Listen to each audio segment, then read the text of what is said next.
another mistake we see a lot is that people just go by Google Street View and an address and think that that's what they're buying.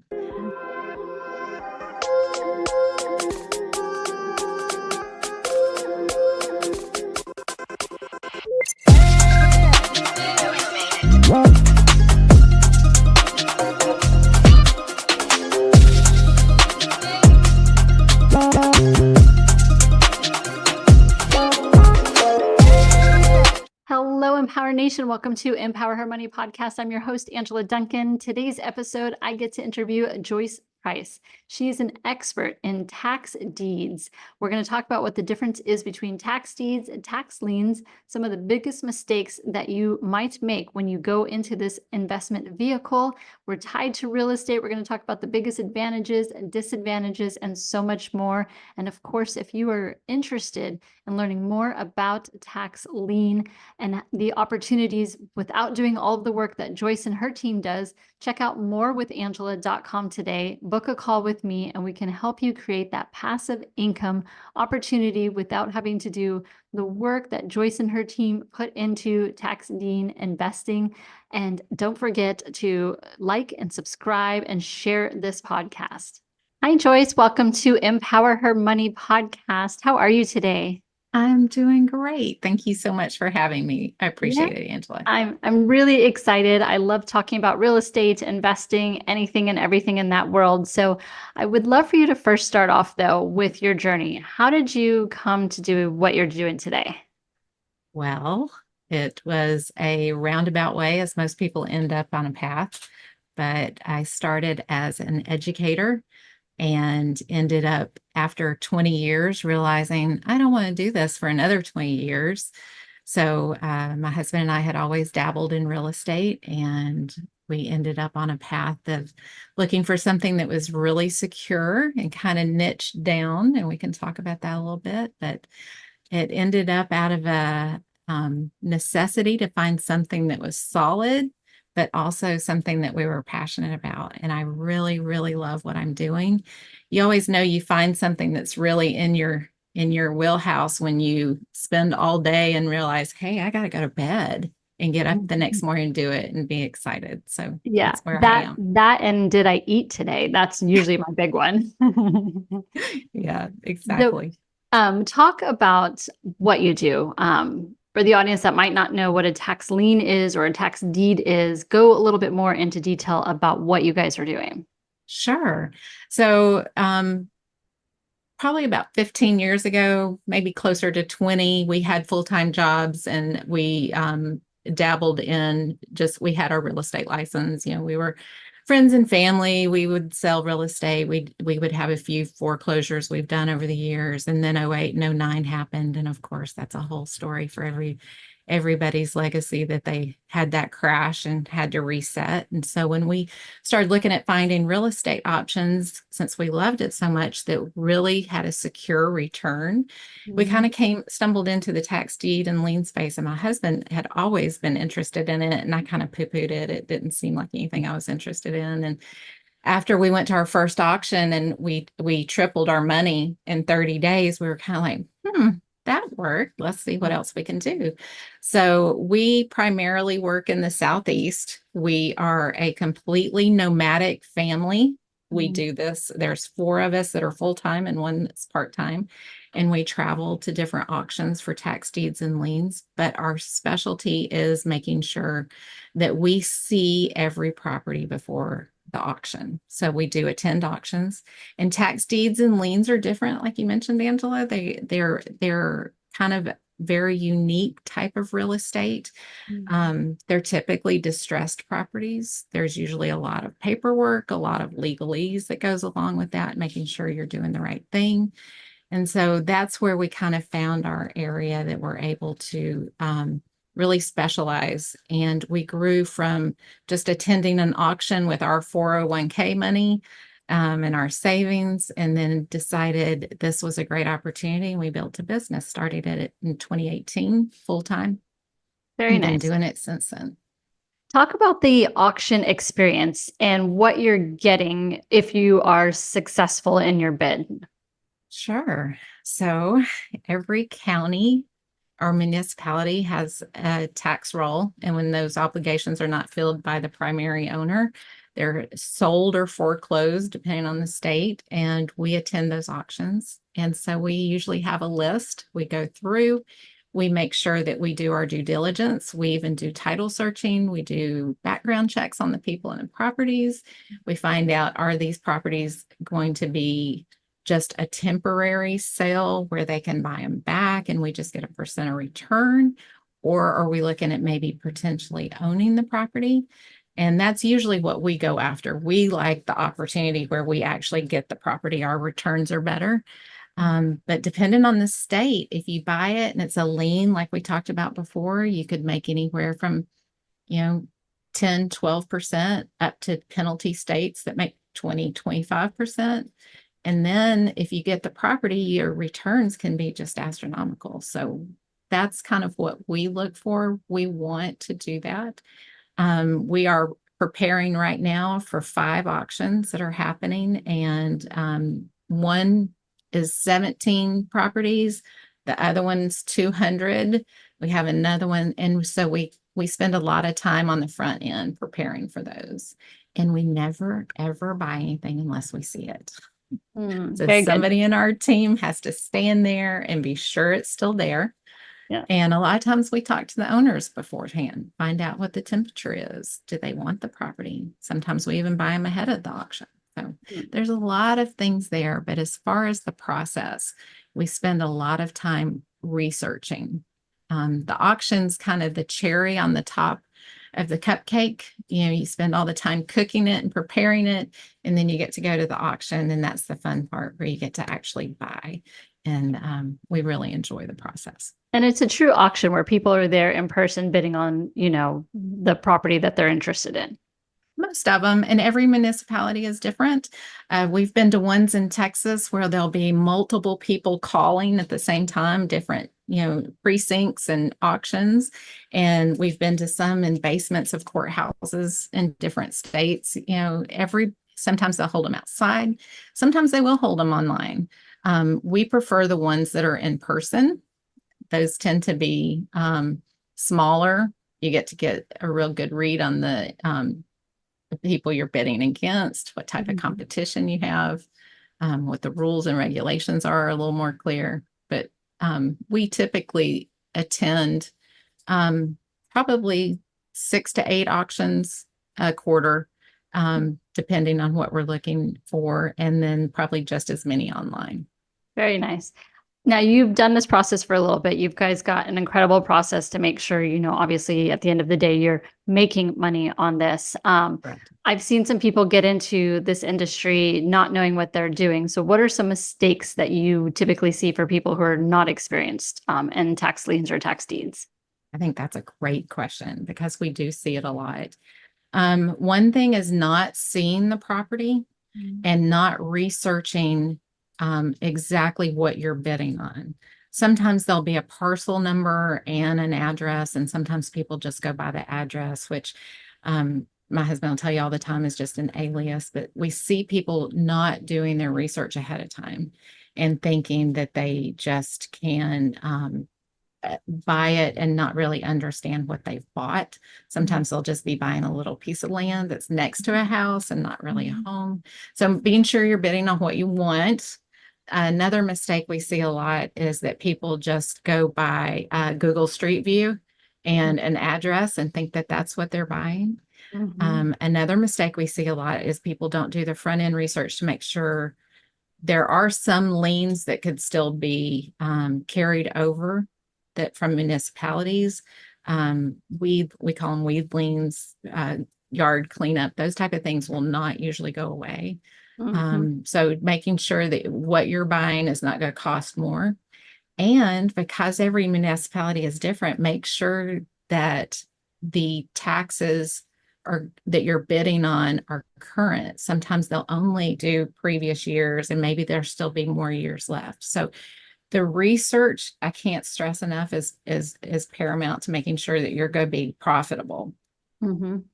Why do you feel that your team focuses on the region that you do? We typically look for tax deeds. So we tend to invest in states. We invest primarily in 6 different states that's their primary tool, And so to that's speak. you taking ownership of the property at that point. Yes. Mhm. There are some states that you cannot touch the property for a certain period of time. We tend to fall into the belief that we want to be able to get the property as soon as possible. So we favor the states that the rules are more favorable for the investor. So Mhm. we can take possession of the property mostly because we want to be sure that it's preserved and that no more damage happens to it. Because a lot of times these have been deserted, or make sure that we have options to we want to talk to the owners, previous owners, and be sure that they're not interested in keeping the property. Mhm. And also we spend a lot of time educating the previous owners, because sometimes the municipalities just send out a letter and those people don't read them, but we want them to know that they have opportunities to get it back at a percentage for our money, but Mhm. also that there's maybe some potential funds there for them as well. So we tend to look at those states in a more favorable end game for us. Yeah. And I love that approach because you're not what I would call a shark, right? You're not just trying to make the most money because perhaps that seller doesn't realize that if they get foreclosed, they lose the equity in their house, which they That's right. may have been spending years paying off, right? So Absolutely. I love that approach and what you do. Yeah. The other question that I have had people ask me in the past is like, what if there's a loan on the property? Talk to me about how that works in position to, where you guys would come in. In the states in which we invest in, if there is a loan, say a mortgage or any type of lien that's been placed on the property, they have just as much right to come back and redeem the property as the owner, because they are usually in first place. If they do not, they lose their right, just like the homeowner. So Mhm. if it's an estate where it's 6 months or a year, they have that much. We notify them as well. Hey, we bought this at tax sale. Are you coming for it or not? A lot of times you'd be surprised how many liens out there that it's not worth them for them to service and keep after, or maybe they've been paid back enough on their interest. They're not worried about pursuing it. And then there's other liens. The IRS typically has 180 days they can redeem and also keep the property if there's enough equity of interest for them. I will tell you though, in all of the ones that we've done over the last 6 years, we've never had IRS or a mortgage company come back. Very interesting. Yeah, because that's another thing that they have to do your research is to make sure the IRS, that the owner doesn't have payments due to the IRS because they also want to make sure they get paid too.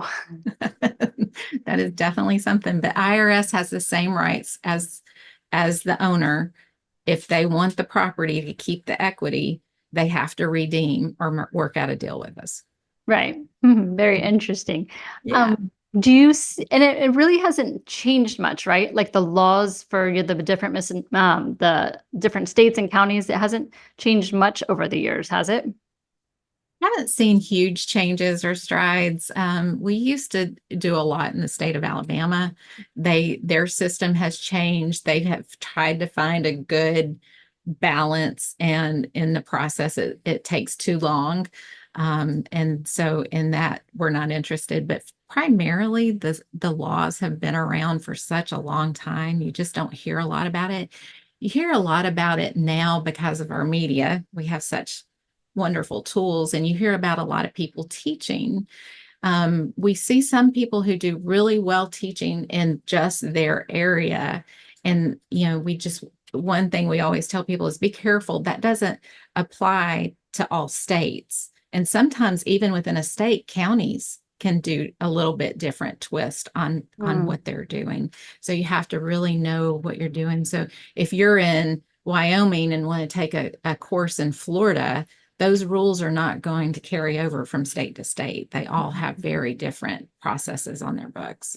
Very interesting too. Yeah, I was curious to know that was one of the things that because I've only have experience in Florida. I don't know what the other states do necessarily, but how often those laws are changing to, the economy or anything else that might be going on in the world.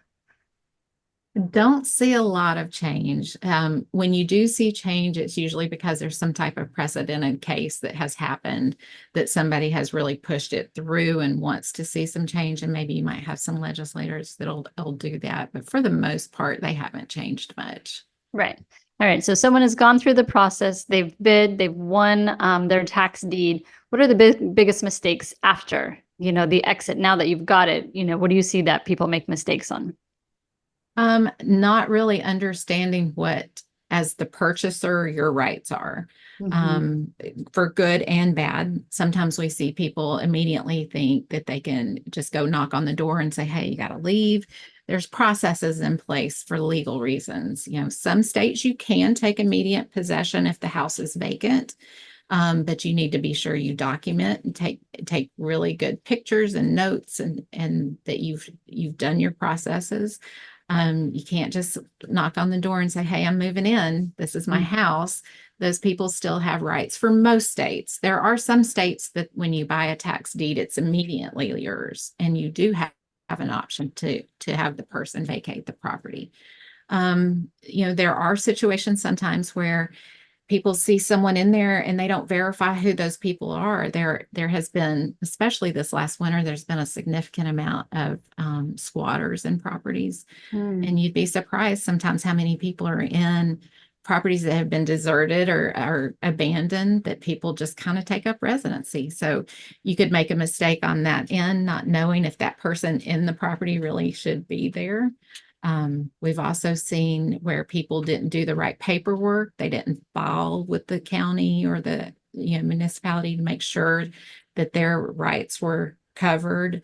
And also just getting some good legal counsel is very important, and make sure they're kind of regional in that area, that they know that county, they know those municipalities processes and what they're doing.